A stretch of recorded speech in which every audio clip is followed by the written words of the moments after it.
सोचिए, एक ऐसा समाज जिसने अपनी पीढ़ियां इस मिट्टी को दी, जिसके खून पसीने से असम की पहचान बनी, लेकिन आज तक, जी हाँ, आज तक उसे उसका हक नहीं मिला। क्या ये सिर्फ राजनीति है या फिर एक बहुत बड़ा अन्याय, जुल्म और ज्यादती? जोहार, आप देख रहे हैं न्यूज मॉनिटर। आज हम बात कर रहे हैं असम के चाय बागानों में रहने वाले उस आदिवासी समाज की जिसे आज तक एसटी का संवैधानिक दर्जा नहीं मिला। असम, जहां चाय सिर्फ एक उद्योग नहीं बल्कि पहचान है, लेकिन इसी चाय बागान में काम करने वाले लाखों आदिवासी परिवार आज भी अपने अधिकार के लिए संघर्ष कर रहे हैं। जिन्हें अंग्रेजों ने सालों पहले यहां लाकर बसाया, जिन्होंने इस जमीन को अपनी मेहनत से सींचा, उन्हीं को आज तक उनकी पहचान नहीं मिली। आजादी के बाद सरकारें बदली, नेता बदले, वादे बदले, लेकिन नहीं बदला तो इस समाज का दर्द। सबसे बड़ा सवाल ये कि आखिर क्यों आज तक इन्हें एसटी का दर्जा नहीं मिला? क्या ये सिर्फ एक चूक है या फिर ये एक ऐसा न्याय जिसे जानबूझकर नजरअंदाज किया गया? अब इसी मुद्दे ने चुनावी रंग ले लिया है। झारखंड के मुख्यमंत्री हेमंत सोरेन और उनकी पूरी पार्टी असम में इन दिनों कायम कर रही है और असम चुनाव में पहली बार अपनी किस्मत आजमा रही है। वे कहते हैं ये सिर्फ एक चुनाव नहीं, ये सम्मान की लड़ाई है, ये पहचान की लड़ाई है। लाखों लोग जो वर्षों से चुप थे अब आवाज बनकर सामने आ रहे हैं। और असम का ये चुनाव धीरे धीरे अपना मंजिल की ओर भी आगे बढ़ रहा है। इसीलिए इस चुनावी सभा में बहुत कम बातों को अधिक समझने का आप लोग प्रयास कीजिएगा कि आज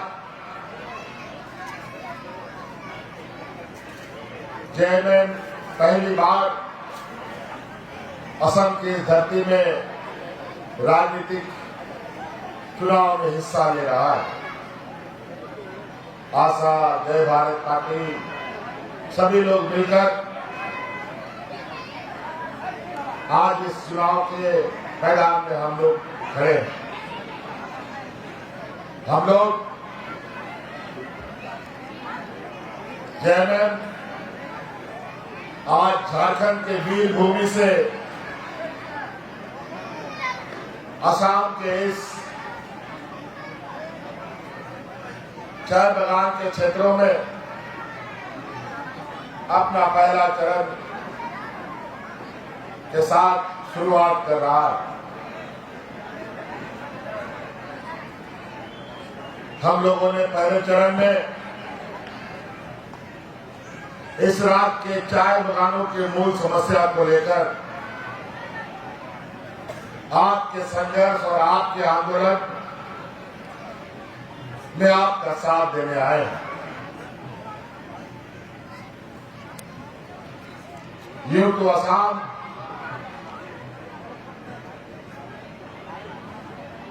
अपने आप में एक देश में अलग पहचान रखता है। आज असम का पहचान यहाँ के चाय बागानों से है और असम का अर्थव्यवस्था का एक बड़ा हिस्सा चाय बागानों से ही प्राप्त होता है। यूं कहा जाए कि इस राज्य की अर्थव्यवस्था की रीढ़ की हड्डी में असम के किसान, मजदूर, आदिवासी अल्पसंख्यकों का बहुत अहम भूमिका है।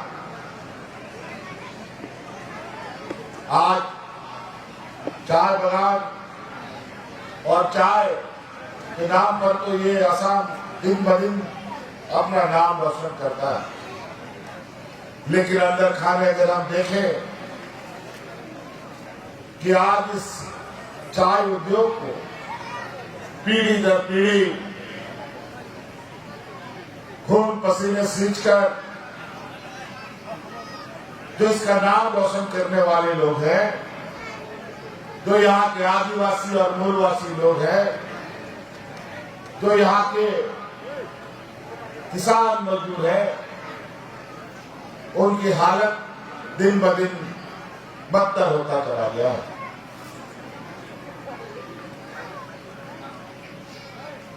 यहाँ पर सरकारें बदली, झंडे भी बदले, लेकिन आपके जो जीवन शैली है या जीवन में कोई बदलाव नहीं हुआ,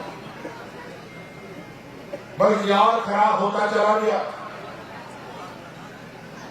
और आज इसी को लेकर आपके देश में आपकी बातों के साथ, आपके आंदोलन के साथ हम लोग आपका साथ देना चाहते हैं।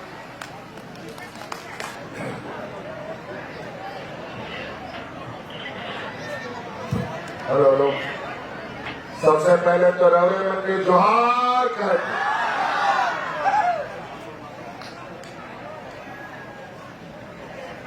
सबसे पहले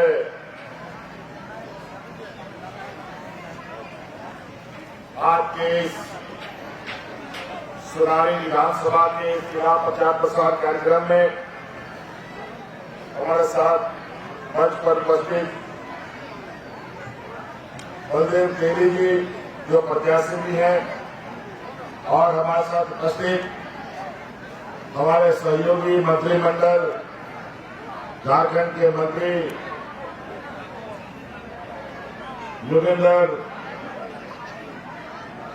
प्रसाद जी। वैसे झारखंड पहली बार चुनाव के मैदान में है, लेकिन ऐसा नहीं है कि असम के लोगों से जेएमएम का जुड़ाव नहीं था। अलग अलग समस्याओं को लेकर, अलग अलग चर्चाओं को लेकर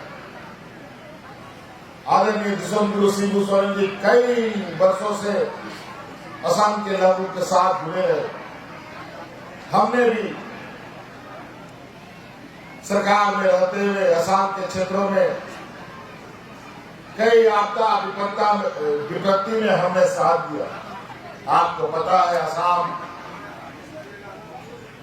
हमेशा बाढ़ से ग्रसित रहता है, और हमें झारखंड राज्य से भी बाढ़ ग्रसित लोगों को राहत पहुंचाने के लिए आर्थिक सहयोग भी हमें असम करते रहे।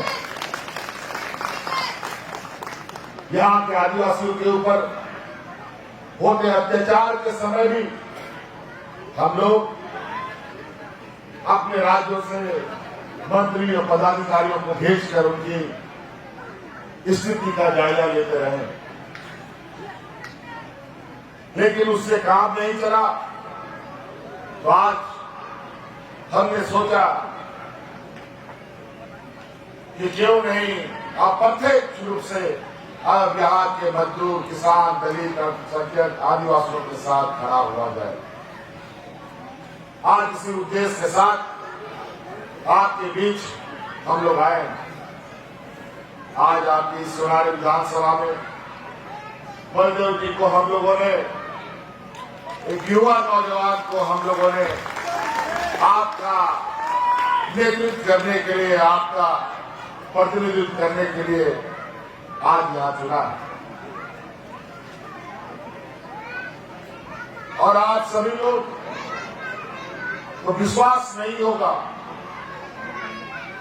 कि असम का जो चाय बगान क्षेत्र है उसमें इतने सारे आदिवासी मजदूर, किसान है। अगर आप लोग अपना ताकत को आप नहीं पहचान पा रहे, अगर आप लोग इकट्ठा हो जाएंगे ना, तो इस राज्य का कोई भी सरकार होगा, उस सरकार को उठो तो उठो, बैठो तो बैठेगा। आपको कह रहे कि राजनीति करने वाले सत्ताधारी लोग अपना सत्ता में तो सत्ता का आनंद तो लेते रहे, लेकिन आपकी सुधि किसी ने नहीं। आज बहुत ही आश्चर्य और शर्म सा लगता है कभी कभी बोलने में। चाय बगानों में 250-300 रुपया मजदूरी, कोई भी देश में, कोई भी राज्य में 250-300 रुपया मजदूरी नहीं, कम से कम 500 मजदूरी रुपया लगता है। कोई भी मजदूरी करा, लेकिन चाय बगानों में ऐसा क्या छुपा है जहां मात्र 250 रुपया। और ये इतना कर्म रुपया है कि आप सब लोग की स्थिति ऐसी है कि ना आप जी पाए ना आप मर पाए। 28 में बढ़िया क्वालिटी का जहर भी लेने जाएंगे तो वो भी नहीं मिलेगा। 250 में आप कैसे मिलते हैं ये आप ही बता पाएंगे। और आज के दिन में महंगाई आसमान छू रहा है। अभी तो चुनाव खत्म होने दीजिए, फिर उसका महंगाई और चेहरा लेके आपके सामने खड़ा हो। आज के दिन में तो 5,000 रुपये सिलेंडर बिकता है और 60,000 रुपये आपका महीना का आमदनी है। तो दाल चावल खाइए या कि सिलेंडर खाई रही है, हमें बताइए। और ये भारतीय जनता पार्टी की सरकार महिलाओं के खाते में 9,000 रुपये दे रहा है 5 साल में। आप बताओ 9,000 5 साल चलेगा क्या जी? तब जब नहीं चलेगा तो ये तो आपको अगला फिर 5 साल तक गुलाम बनाने का ये बहुत बढ़िया षड्यंत्र है, ताकि ये चुनाव में आप वोट ले लें और फिर 5 साल तक ये लोग होकर सो जाए। इसीलिए आपसे आग्रह और निवेदन करने आए हैं कि पैसे के लालच में ऐसी गलती ना हो जाए जो बरसों बरस आप रोते पीटते आ रहे हैं, आगे भी रोते पीटते रहे और आपका आंसू पोछने कोई ना आए। और आज आपके हर सुख दुख में खड़ा रहने के लिए बलदेव जी को हम लोगों ने चुना, ताकि आपके सुख दुख में खड़ा होकर के आपके साथ आपके संघर्ष में।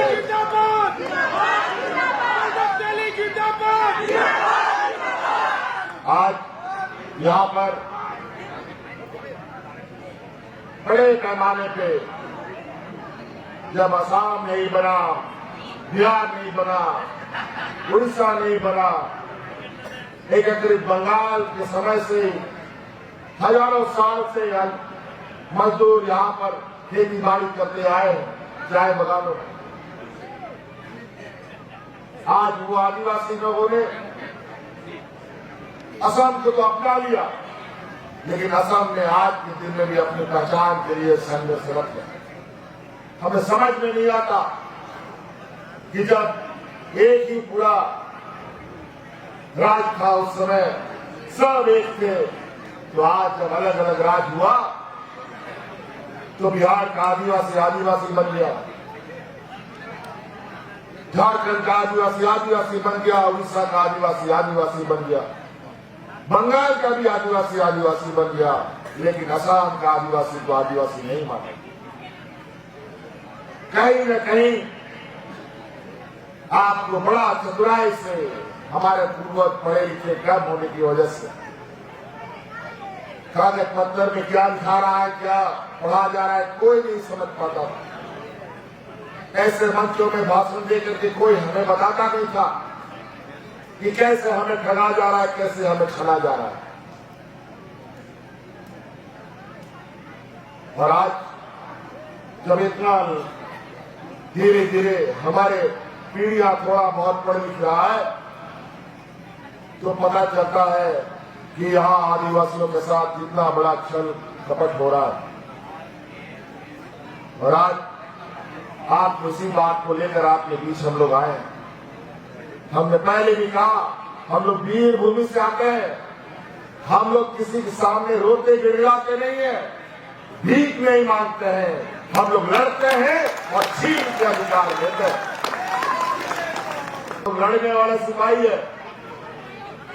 आज जाके देखो झारखंड में जैसे ही डबल इंजन की सरकार वहां पर थी, लेकिन वो डबल इंजन की सरकार में वहां के आदिवासी किसान मजदूर भूख से मरने लगे थे। हाथ में राशन कार्ड लेकर के भाग भाग करके मरता था। फिर हम लोगों ने डबल इंजन की सरकार को उखाड़ के फेंका, गुजरात भेज दिया। आज वहां पर झारखंडियों की सरकार है। और आज कोई झारखंड में भूख से नहीं मरता।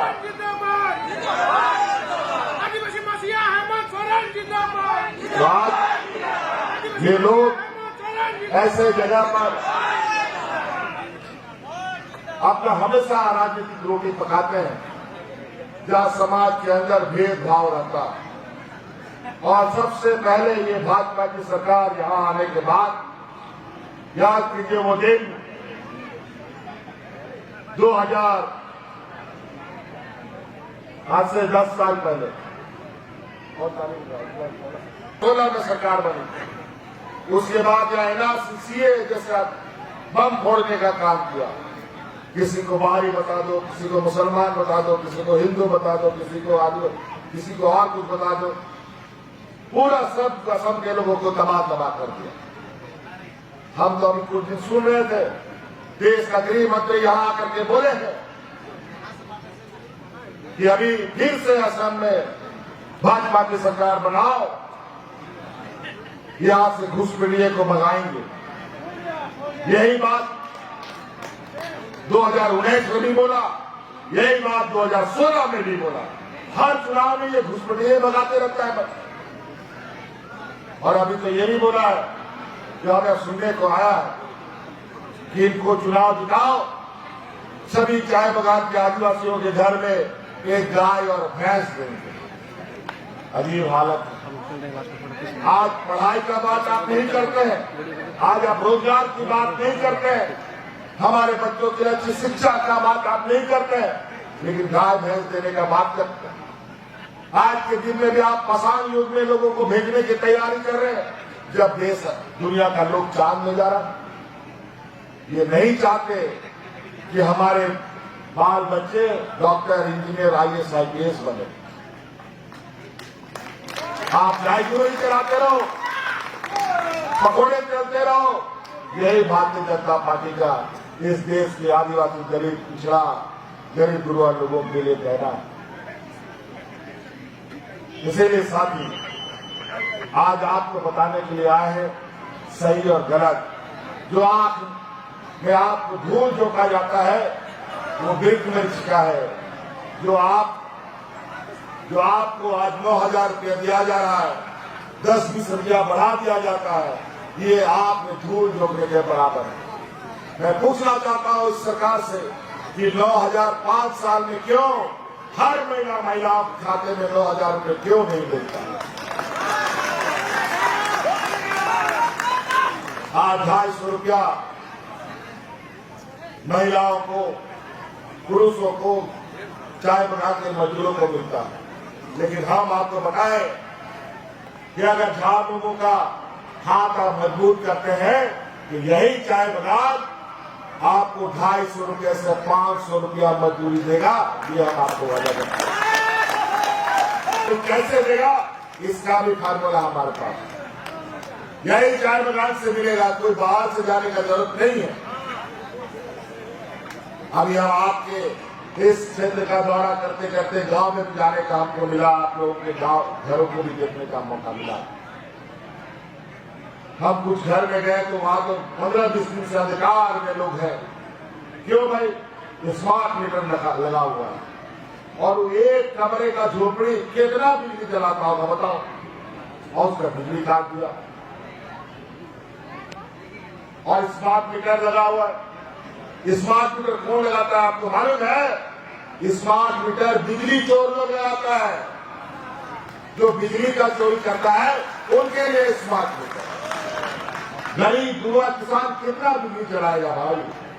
50 को ये लोग खत्म करके उद्योग लगाने की तैयारी में भी है, और लेकिन नौकरी का कोई अता पता नहीं। कई जगह तो हमको सुनने में आया है कि चाय बगान उधर के साफ हो गया, या उद्योग लगने का बात है, लेकिन उद्योग में उनको रोजगार मिलेगा कि नहीं मिलेगा इसका कोई गारंटी नहीं। इसलिए साथी बहुत ज्यादा नहीं कहते हुए, अभी और भी मौसम खराब हो रहा है, कई और कार्यक्रम है।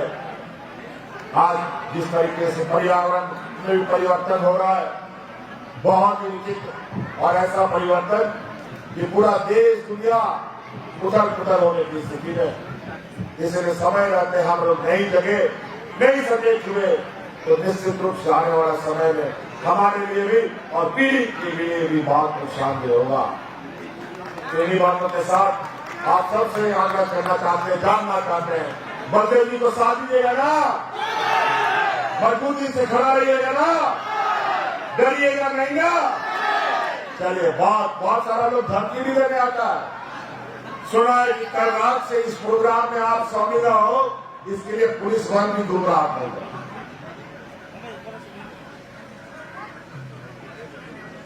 पूरा देश का बड़ा फोर्स को यहां लाके पकड़ दिया है ताकि अपने संवैधानिक ताकतों का दुरुपयोग कर अपना चुनाव जीते। ईवीएम मशीन में भी बात छिपट करने का बात खबर आता है।